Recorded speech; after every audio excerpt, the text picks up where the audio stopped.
så prøver vi at køre med bevægelsesanalysen igen her.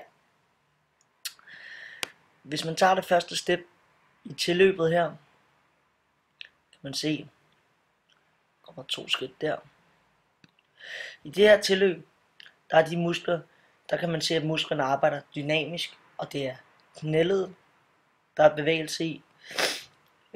De muskler, der er i funktion, er hasemusklerne, der arbejder ekscentrisk til koncentrisk, og de arbejder også fra ekstension til fleksion i tilløbet. Som man kan se her i de to knælet her.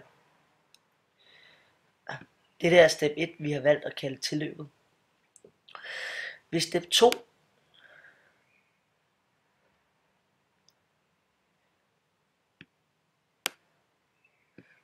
det har vi valgt at kalde her, der kan man se, at hvis at Patricks stemskridt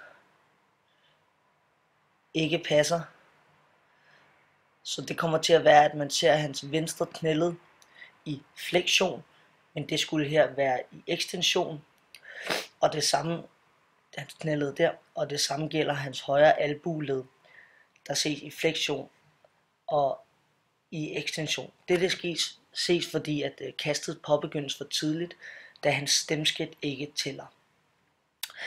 Musklerne arbejder dynamisk, og de muskler, der er i funktion, er den store brystmuskel og biceps. Der ses her spænding i den store brystmuskel og biceps. Albueledet er i fremføring, og der er bevægelse i albueledet. Armsvinget påvirker kraften på spydkastets længde. Her kan vi se, at armen ikke er trukket helt tilbage. Det kunne være et forbedringspunkt for Patrick.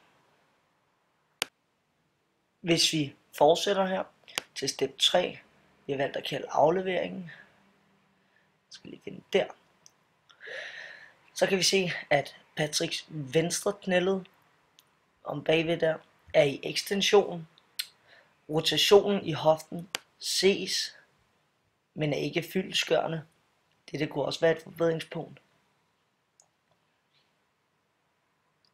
Der. Lige der er vi. Kippet øger kroppens rotation for så i selve kastet at overføre kroppens bevægelsesenergi til spydet. Her kan vi snakke om, at denne energi er begrænset på grund af, som nævnt tidligere, at stemskridtet ikke passer, da venstre ben var i fleksion frem for ekstension tidligere. Dette kunne godt, som vi kan se her, dette kunne godt være bedre. Indtil videre er Patricks højre knæled i fleksion, og hans højre albue er i ekstension i afleveringstidspunktet. Hvis man ser videre, så kunne man også se, at Patrick han faktisk overtræder. Det kunne også være et forbedringspunkt for ham, da han ligesom skal bruge sit venstre knæled til at stoppe bevægelsen. Ja, håber den er godkendt nu. Vi har i hvert fald gjort vores bedste.